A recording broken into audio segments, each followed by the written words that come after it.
It's another beautiful Sunday afternoon. This is Rubbin Minds. Welcome. My name is Ebuka Obiuchendo. Yes, it's D-Day for Nigerians. The Super Eagles are playing in the final of the Africa Cup of Nations tonight, 9 p.m. Nigerian time. A lot of Nigerians are feeling optimistic, but hopefully cautiously as well. We play the host of the tournament, Côte d'Ivoire, in Abidjan tonight, and it's been about 11 years since we last won the title, and everybody feels like it's about time again it comes back home. Not a lot is going great for the country at the moment, so the one thing that seems to look like we might be on a winning path, a lot of people are trying to hold on to that, and so we all here are wishing the Super Eagles the best of luck. I can't wait to sit down and hopefully enjoy the match. We heard a lot of horrible stories from the last game about people losing their lives and all of that. So hopefully everyone stays cautious today. Drink water when you need to, turn off the TV when you need to, check your blood pressure properly, and hopefully watch it with people so that if you need any help, someone is there to assist you. But hopefully by this time next Sunday, I'll be here to say congratulations to Nigerians. But we'll start the conversation today talking about something that we've been distracted from by football, which is the economy. Unfortunately, we can't avoid a lot of the things going on in that space, and I'm joined here in the studio by Judas. Thanks a lot for joining us. Thank you very much, Ebuka. We did hear a lot from this governor of the central bank talking about, a lot of the things they're trying to do to save the Naira and the economy as a whole this past week. And I think one thing that stood out for a lot of people was the fact that the CBN was going to stop the payments of ways and means to the federal government. He said that the federal government owed the central bank monies to the tune of 10 trillion Naira. And there will be no more borrowing to the federal government until that's paid back. Most people have said that that is probably one of the first things the CBN governor has said that looks like it might have some effect, on the economy. But on the other hand, people are wondering, is he going to be able to hold on to that promise that he's made? What are your thoughts on that? Thank you very much, Ebuka. I mean, I think that the CBN governor has been doing amazing work. We've seen a lot of his policies. I think this is very important at this time because there's just so much happening in Nigeria. When the CBN says they are borrowing, borrowing Nigeria, as it were, borrowing to Nigeria, it means they are printing more money into the economy. And of course, we know how that affects the people, and then it triggers inflation. So with this decision, it means that the federal government must begin to think about investing either in Nigeria or through other emerging markets to earn in dollars to stimulate the economy in this case. And usually they use the instrument through the Sovereign Wealth Fund. The Sovereign Wealth Fund allows the federal government to invest in different equities or different emerging economies so that the government can generate revenues. And also the IMF has said this week that, the federal government needs to stop completely any subsidies at all paid with petroleum products, and I think electricity as well. I think those are the two things they mentioned. It has to halt completely. Considering the fact that, subsidy was removed, and it looked like it was removed partially, prices started becoming controlled again. We see what's happening with the economy, inflation and all of that. Is it possible to exist in Nigeria today without any form of subsidy on all of these things? Is that a realistic way to put it? So I think we can't at this point because the lowest hanging fruit is that we have to be very cautious in what kind of subsidies are being removed, as it were. For fuel, for example, it has impacted a lot of us. Literally everything, even products and services, have tripled when it comes to price. However, there are a few things we may need to start reconsidering. For example, access to healthcare. So if, because the universal healthcare coverage says that out-of-pocket expenditures keeps people below the poverty line. So if we're going to be removing subsidy from fuel, all that excess funding, where does it go? It currently resides within the purview of FAC. So what is FAC doing with that fund? Are we reinvesting it into healthcare, for example? Are we also trying to reinvest that into, for example, one of the unpopular agencies is the Nigeria Customs. All right. Yes. Sorry, I'll come back to you now. Let's quickly go to a Zoom guest. We have a guest joining us virtually Mr. Jonathan Ikeolumba, thanks a lot for joining us. I don't know if you had my first question there, talking about the CBN governor and his resolve to stop ways and means to the federal government. I think a lot of the concern more for people is the fact that he may not have the resolve to hold through with that. What are your thoughts? So I think in itself, the idea around the ways and means in itself was really supposed to be temporary, if you ask me. So what I think is until we really look at the sustainability around it, and I think that it was supposed to be complementary to the government's ability to raise funding to also finance the budget and also finance some of their own commitments as a country. So what I think is, given where we are, there's also a linkage to that and inflation. So I think that given where we are, especially as one of the key drivers really affecting the economy right now is the inflationary pressure, I think it makes sense that there's really some sort of halt. I think let's just work on inflation. If we look around inflation, interest rates, exchange rate, I think those three rates really are defining a lot of the pressures we are seeing in the overall economy. So, I mean, what I understood from that move was really as a result to checkmate inflation. So I think I'm fine. And I think let's just see whether we can see short-term gains, around that. Yeah, short-term gains are great, and but everybody knows that this is a very, very long fight, and whether we like it or not, we've heard so many projections about the fact that the Naira is still not where it's supposed to be. The CBN governor believes otherwise. He says he believes the Naira is undervalued. Most other organizations say it's still not where it's supposed to be. There's a lot of talk about 2,000 Naira or even more. Where do you see this going? It's still February, it's still hovering at around 1,004, 1,005. Policies are being thrown around here and there to see what, can hold. Do you think the Naira is still going to hold steady? Do you think it's going to drop? Do you think things are going to get even crazier? So that argument is very interesting. I think for me, the way I sort of look at this is, let's have a situation where we can even tell what sort of regime, what our views around even the exchange rate in terms of what sort of policy. So it has seemed, instantly, sometimes we say it's like a floating rate regime we are running. Sometimes it looks like there's some intervention as well too coming from CBN, where it's like a managed float sort of structure. I think we can only tell what the true value would be if we really let the government hands off completely, from it. I think there's an attempt to wanting to do that. A couple of circulars were issued last week, and there are restrictions around even the activities of the IMTOs. I think if we allow market forces, so my direct response to you will be, let's see market forces play out, and then that will give us a sense of what might be the true value of the currency. But I think we've seen in the past that there's been quite some interventions or some sort of interventions coming from the CBN around that. So if we sort of see what market forces might look like, which is what I think we are getting into right now with some of the policies we've seen. They've said, that for interbank transfers, that there will be no more cap on those sort of FX rates that used to happen around there, even in the spreads that used to happen. So I think until we truly see, and the policy really is to see a situation where we're going to have a market-driven mechanism. So until we really see the impact, right, of a exchange rate policy where the CBN has no hand in, then one can really tell or give a sense of where the value of the currency might be. There's also my view that in the interim, let's not sort of react to what we see in the interim.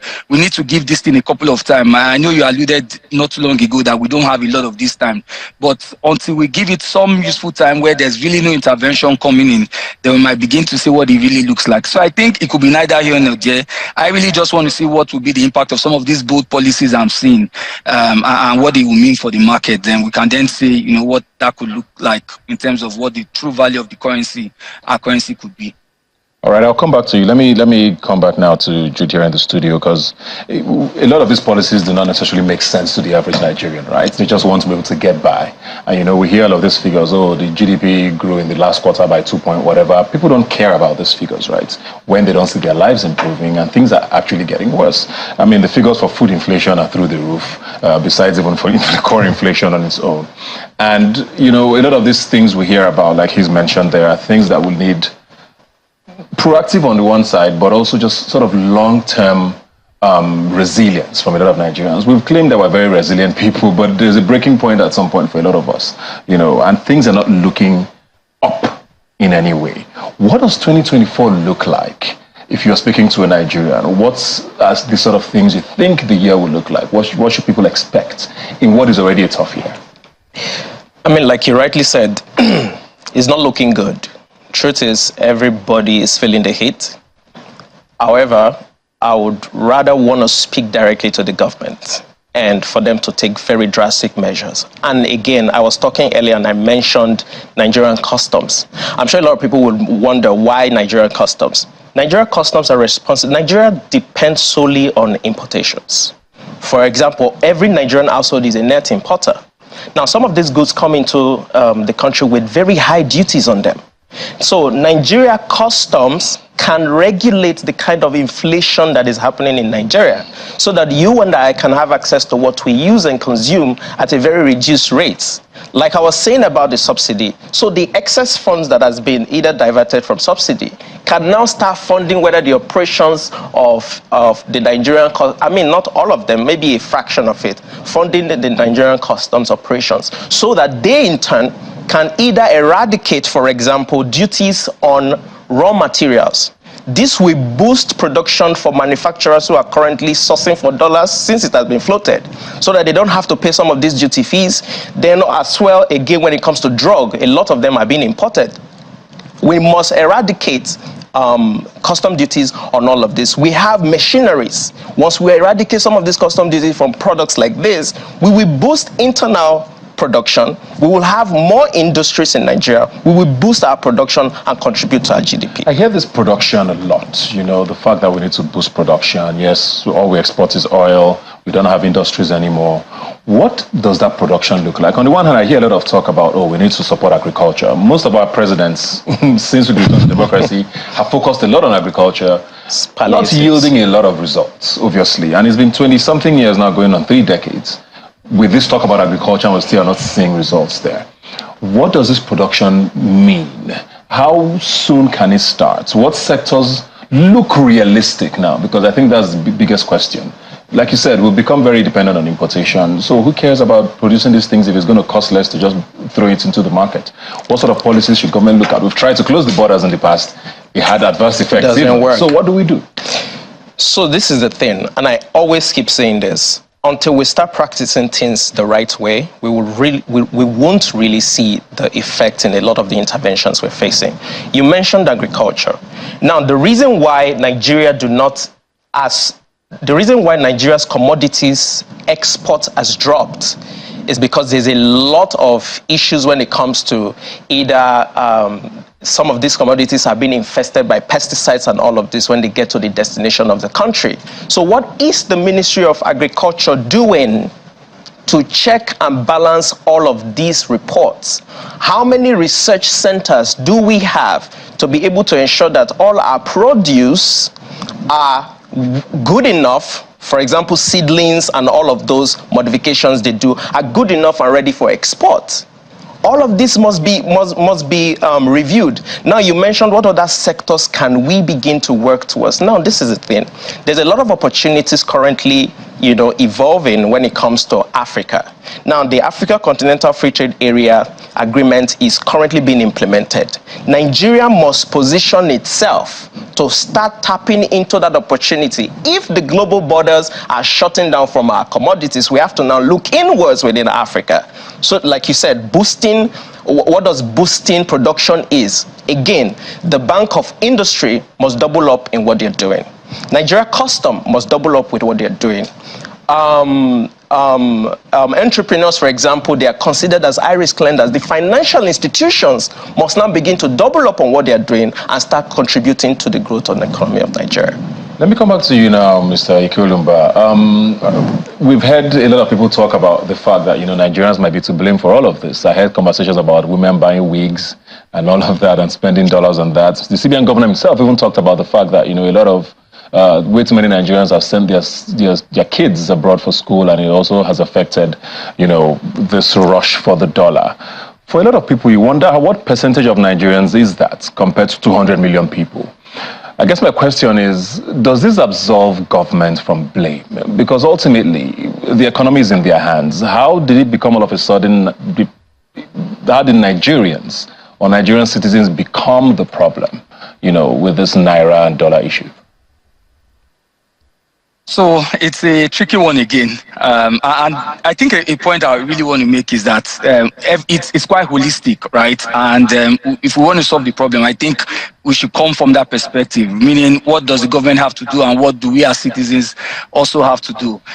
So I think the key issue is about lack of productivity, and that's why. So ideally, you could have a net effect with some of these demands. So yes, I mean, I heard the CBN governor reel out those statistics, right? Demand for FX, for education, for some of these things like you mentioned, for like the Human Week. So, but I think is first of all an issue with lack of productivity really in the economy, because it should be a net effect, meaning, as we are having these demands, right, for this FX, we should also be creating avenues as well to be also really get inflows of FX coming in, such that, in use of, that's one difference I see in this economy with a couple of economies. Now, back to the point around, is the government, do they have any, can they be absorbed? I don't think so as well too, right? Because like some of these attempts to address some of these inefficiencies, every government will come with some sort of policies that they sort of prioritize. Let me give you one. When in, I think, 2015 to 2019, we had the Buhari's government, restricting access to FX, for about 43 items. Just recently, as recent as the week that just ended, the current CBN team was also speaking about how that policy in itself was an error fundamentally, because they also added to the pressure, on the liquidity and also the prices of things within the country. So I think that if you ask me, government has a strong role to play around understanding the longer term implications for the policies and wider consultation, such that, before they carry out some of these policies, they've really looked at, the trickle-down effect that this will have for the everyday Nigerian. But my point still remains that if the economy was very productive, if we had industries, if we had sectors that were earning FX in the first place, all these demands for FX, which we've also powered, right, would be netting off vis-a-vis, this increase, or this penchant to wanting to also ask for FX as well. I think that's really the conversation at the end of the day. Can we stimulate a lot of sectors to truly live up to their potentials to be FX earners? And I think there are a couple of them. I heard the guest also speaking about a couple. I also think you can look at the creative sector, what we are doing with some of our creatives, right, and how we can support these creatives, to also become FX earners. I think technology too, we've not really scratched the potentials around technology, and whether technology in itself, how we can also use it to address a lot of inefficiencies in many of the markets we see, even up to agriculture. There's a whole issue around value chain for many sectors that technology can also help us address. So I think that that's really how I'll put it, that if we can make the economy quite very productive, such that there will be a net effect when this demand for FX is happening, we're also generating FX in our own right. Yeah. Very quickly now, because I want to ask this question to both of you, but let me start with you, Mr. Kolumba. We've seen all these policies that the CBN governor is throwing out. When do you see some of these short to medium term policies starting to have an effect? I know you're saying we're watching the market, because Nigeria is quite the unpredictable space, isn't it? But when do you see things starting to look like, they're going to have an effect? The CBN governor again stated that about $1 billion had come into the economy in the past few days, and that was already a result of some of these things. We are not feeling that yet. When do you think we start feeling the effects of these? So, in fact, in finance, we define short term as anything within a year, right? So, a year and below. So, what I would say is there's even an argument that the government hasn't spent a year. I'm just trying to create any sort of, I don't know if it makes sense to create any defense for them. But what I would say is let's give a 6 to 12 months sort of time lag to see what this can mean, for them, if we wanted to set a time limit. But I think clearly that the point has to be made that really things are quite very tough. And I don't even think they have the luxury for people to be that patient, if you even ask me, right? So, but I think that, even with this kind of conversations we are having, right, we should continue to put pressure on the government to live up to their duties. I certainly have seen a lot of what I would call, wanting to really live up to responsibilities over the last couple of weeks. We need to sustain this tempo. So let's see what it looks like within the next 3 to 6 months. But do they have that luxury, or would Nigerians give them that luxury? I don't know. We saw a lot of strikes happening in some parts of the North Central, right? People coming out to the streets, right? I know you spoke about how much this football is about the only positive thing we have right in this time right now. But I think that let's see what it looks like in the next 3 months. But do they have the luxury? I can't tell. if things continue to go the way it is, I mean, just 2 days ago on Friday, right, both in the parallel market and even in the official market, the dollar was closing at anything around 1,460 to 1,480. Do they have that luxury? Would Nigerians be able to hold on for even the 3 months to 6 months I'm advocating for? I don't think so. So, same question to you then. What gives? Because economics are one thing. You guys understand the metrics. Nigerians, they might understand it, but their feelings are different, isn't it? Yes. So in policy formulation and implementation, for example, the shortest term we consider is 18 months. So usually when there is a policy implementation that is being carried out, for example, before Nigerians can begin to feel it is in 18 months, right?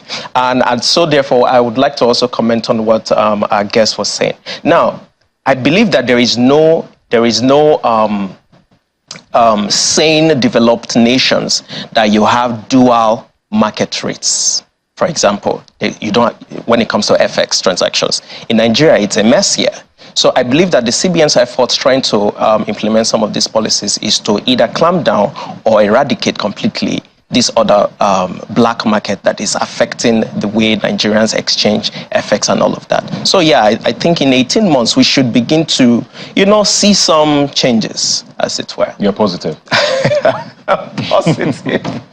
Nigeria is a very dynamic state, so yeah. Well, hoping for Nigerians' sake and for all of us, because I think there's nobody who's going to say they're not feeling the brunt of everything that's going on. Thank you very much, Julius. Thank you very much, Mr. Jonathan Ike Olumba. And of course, speaking of the economy, I think it's only fair at this point that we acknowledge the fact that we lost a titan in the banking industry.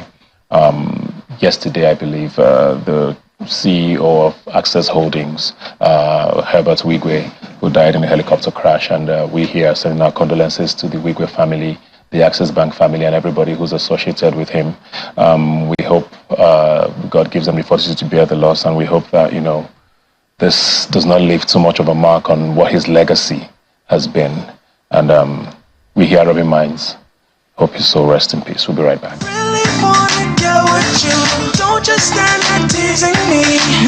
Once again, just a reminder, yes, we know the Super Eagles are playing at 9 p.m. today, but we're going to continue our conversation here. I mean, I was seeing statistics today about the fact that this has been the most watched CAF competition in history, and I think a lot of it has been driven by the power of social media, especially Nigerians on social media who have made a lot of noise and gotten the world to pay attention. So social media is quite the powerful platform these days, and I have a guest here with me who uses that quite interestingly, Okoro Blessing and Kiruka, a relationship expert. Yes, I am. Amongst many other things, I believe, influencer. Yes, and other things. Thanks for being here today. I'm honored.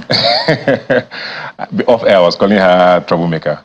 So if you've heard that name, Blessing That's the one they call me. If you heard the name Blessing CEO, this is her. First off, how are you doing?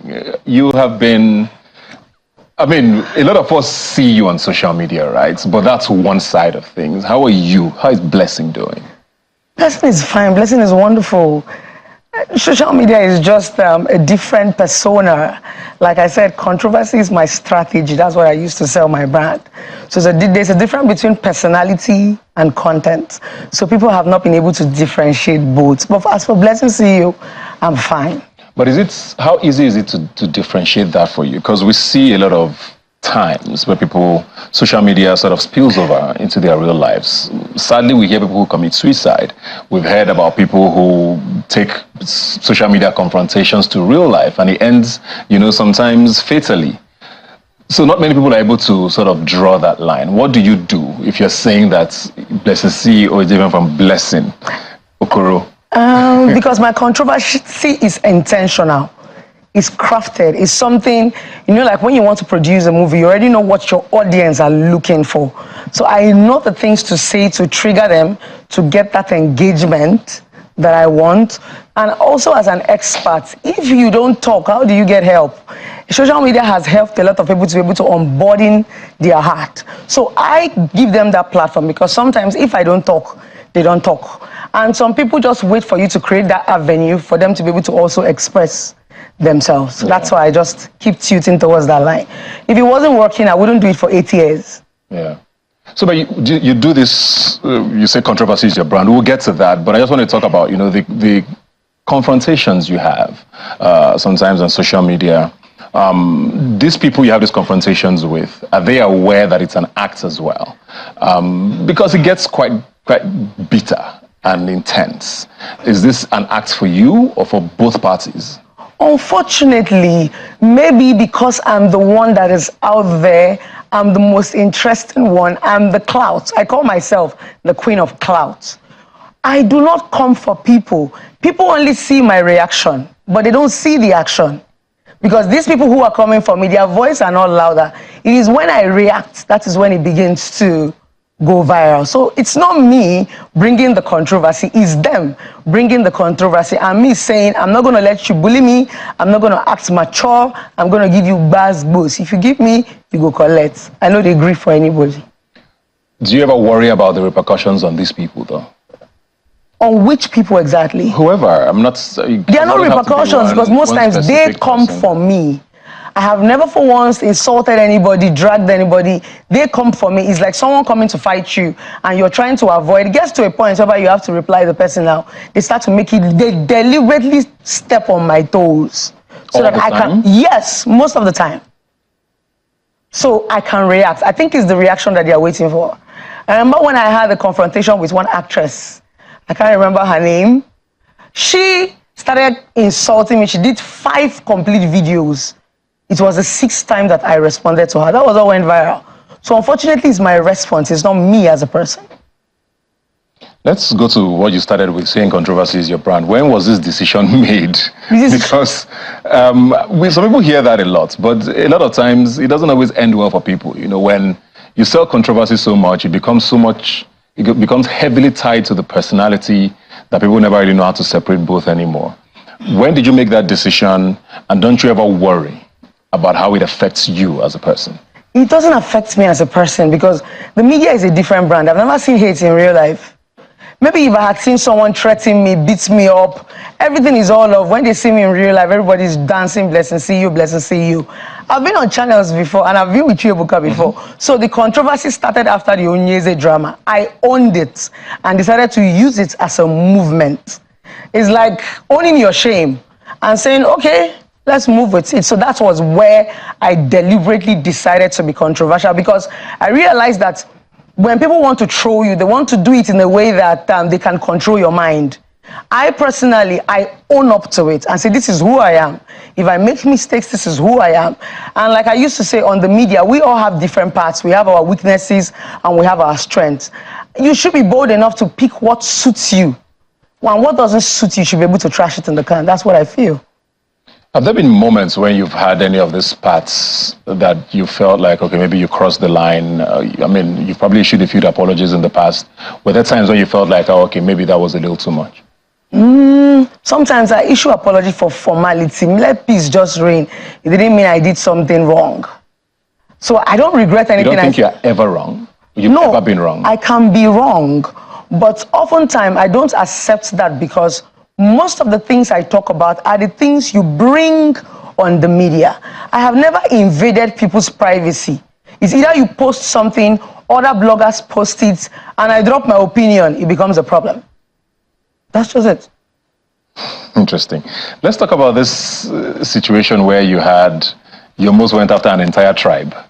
You know, my Edo people, because I was born in Benin City. Are you serious? Yes. What was that about, and why did you feel the need to get involved in a situation like that?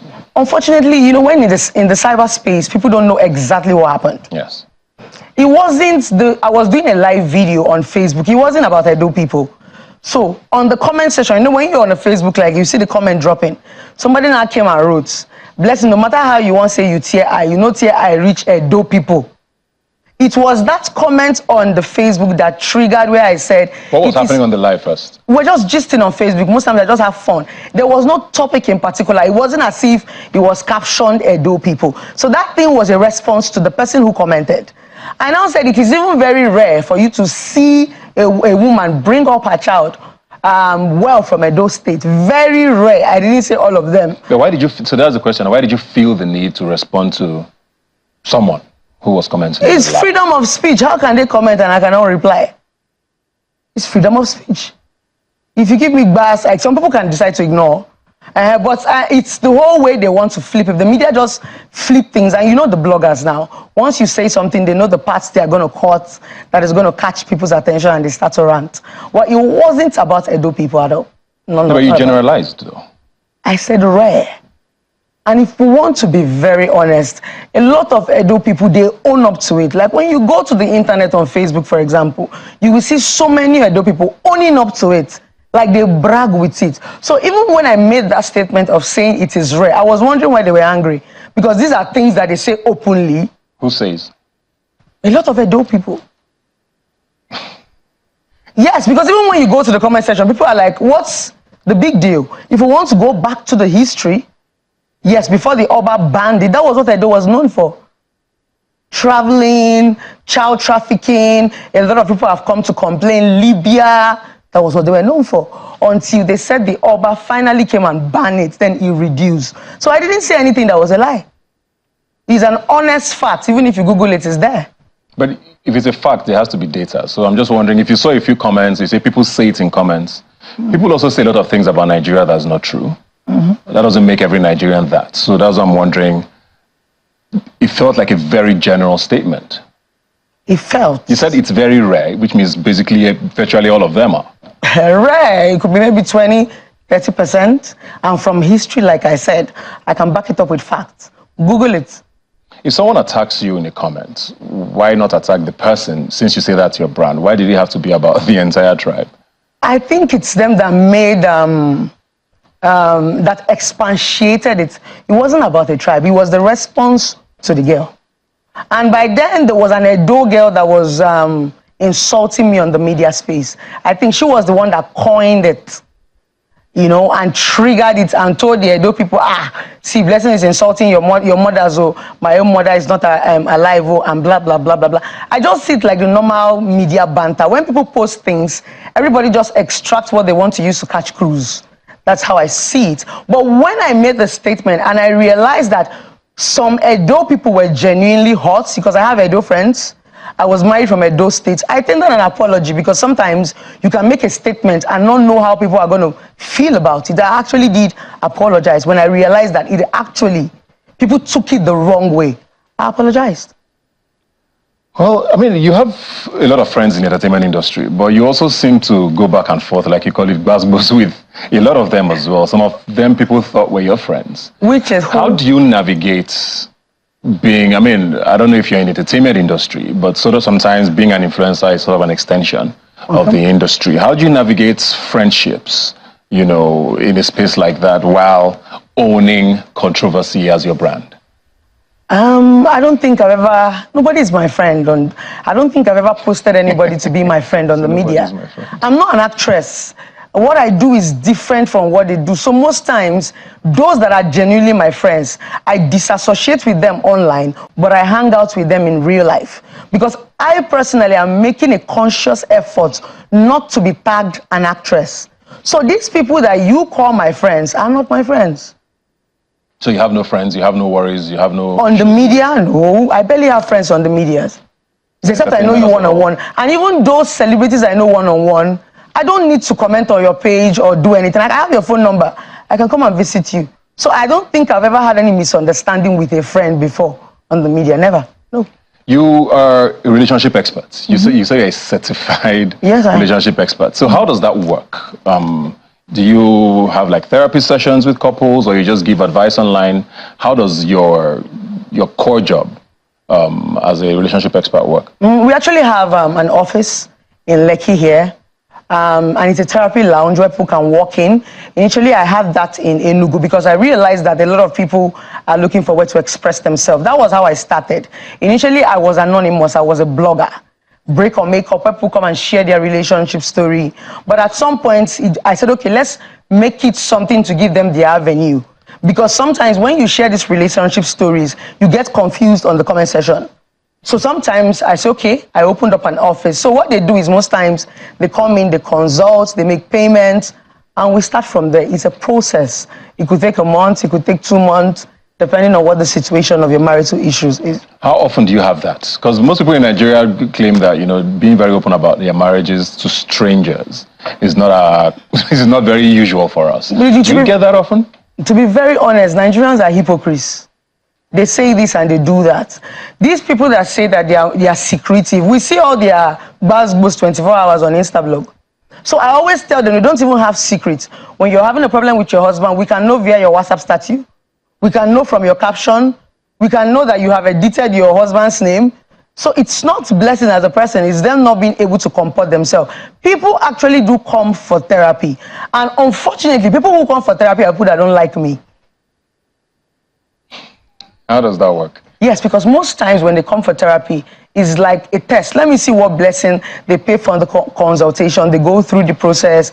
They talk about their marriage to issue. When they get that satisfaction, they now say, blessing, I didn't used to like you. I didn't know you were this intelligent. Because, you know, oftentimes, people don't know you. They only see you via bloggers. They've not taken their time, probably to sit and to assess you. So they just hear or probably Instablog post something or they see you on blogs and they just... So most times when they come, they actually use the word you're underrated because probably I gave them what they did not expect. So most of my clients are haters turned lovers. And you know, on the media, it's so easy to be misinterpreted when you say something. What are some of the most prevalent issues you hear from couples, you know, that cause these issues? Money and sex. Okay. Money and sex is the major reason. Okay. But sex is the silent one. You know, a lot of women will tell you that my husband is doing this, but they don't know how to express.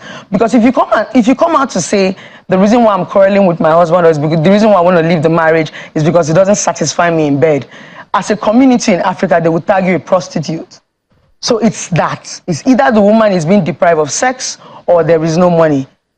So those are the two major issues that a lot of people have not been able to balance: sex and money. Some people say if you are rich, a rich man doesn't know how to make love. A poor man has time to give you for 24 hours. So you are either pick. So I'm going to say it's just sex and... So how do you fix these things since you are a therapist for people? What do you say to people who come to you with financial issues, for example, or whatever it is? I always tell them, first of all, date your level. Marry your level. And I tell most women there are always ups and downs in relationships. There are sometimes your husband will have, and there are sometimes he wouldn't have. So it's just understanding. It's just that the problem is a lot of young people get into marriage with a perception. I don't know if they think that there's guava or there's mango or orange. They don't know that it's so much work. So when they get there, they're expecting Z-World, Telemundo, and breakfast in bed. And when they get there, it's what I ordered versus what I got. So most times I advise them, I just say, this is just like rainy season and dry season. When you marry a man, you should be able to manage him. When you marry a woman, you should be able to manage them. Understand their weaknesses and their strength. That's what makes them a human being. But the biggest problem we have is that once we are in love or once we are married, the expectation now makes us feel entitled and begin to see our spouses like they are superhuman beings. They are not supposed to, because I have clients who come to me. The biggest problem they have is my husband is supposed to. So most times I would take permission and say, can I talk to your husband? So you will see that most women who come for therapy, their husband doesn't even know that there's a problem in the house. Maybe because they can't face him. I don't know what is going on at home. And the husband will say he's not aware. So I always tell women, when instead of you saying a man is supposed to, not every man is exposed, why not teach him those things you assume he's supposed to know? So you teach him. So my slogan is marry people who are teachable, that can unlearn and relearn. How important is empathy in this in your line of work? Because I believe with therapy there's a need to handle situations delicately, right? You know, you're talking to people, you need to understand emotions and all of that. I want to believe that also applies to couples therapy. Yes, right? Exactly. So you understand the contradiction when people see that that is your core work involves a lot of empathy, but then this person they see on social media sometimes comes across as not being empathetic, you know. So you wouldn't blame people who come to you with a perception already. People, it's a perception. If you want to have, like I said, I don't even want people to know me. Because when they know me, I lose my relevance. I used to tell people, I'm a relationship expert when you consult me. I'm not necessarily a relationship expert on the media. Sometimes I could just drop some keywords, drop some motivational word or some relationship for those who cannot afford me. But for so long as we're in the media, I'm a content creator. I am not your therapist. It's like meeting a doctor in the club and you didn't go to his hospital to consult. He is not your doctor. At that point, you guys are just friends until you do consultation. So I used to say, if you don't trust me, then don't watch me. And I'm still going to go back. A lot of people do not know Blessing. They only see Blessing on blogs. If you take your time to know Blessing and understand that I'm a very empathic person, but unfortunately, people prefer the entertainment part because that is what the bloggers spread. So it's not my fault. But at the same time, if you see a doctor in the same club and someone is dying and refuses to help, would you trust that doctor's judgment? When he could. Because then he's supposed to save lives. He might not be at work, but at the core, he's a doctor. He could have helped a situation where someone was, or if he's we sometimes are in a plane where we hear, oh, is there a doctor on board that can help save a life? And the doctor doesn't speak up.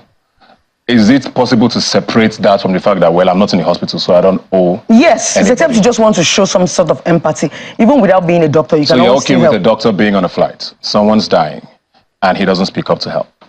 If it's not an entitlement, it's his choice. I say you're okay with that? Yes, I'm okay with that. It's a choice. You don't force people to help. Maybe he doesn't have the right equipment at that point in time. You don't know what he's traveling. You don't know his frame of mind. Maybe he's actually getting out of work to go and relax.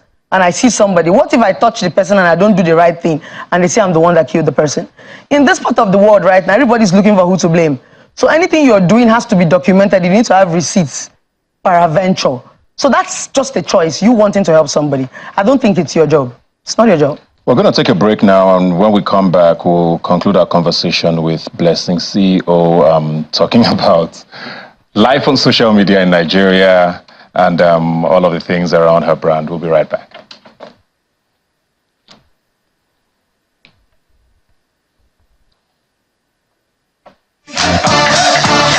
What else? What else? Come on.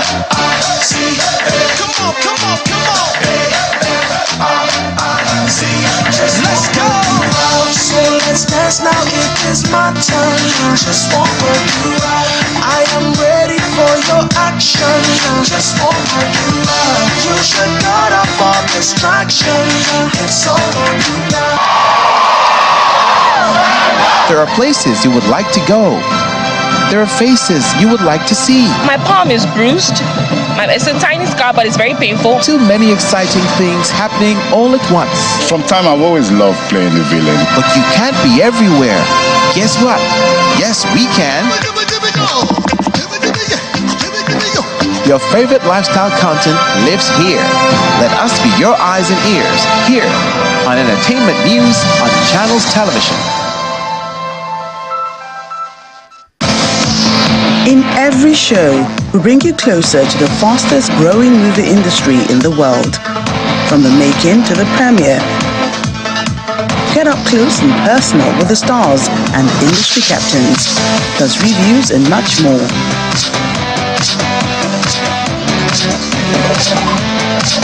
Nollywood Uncut, every week at these times.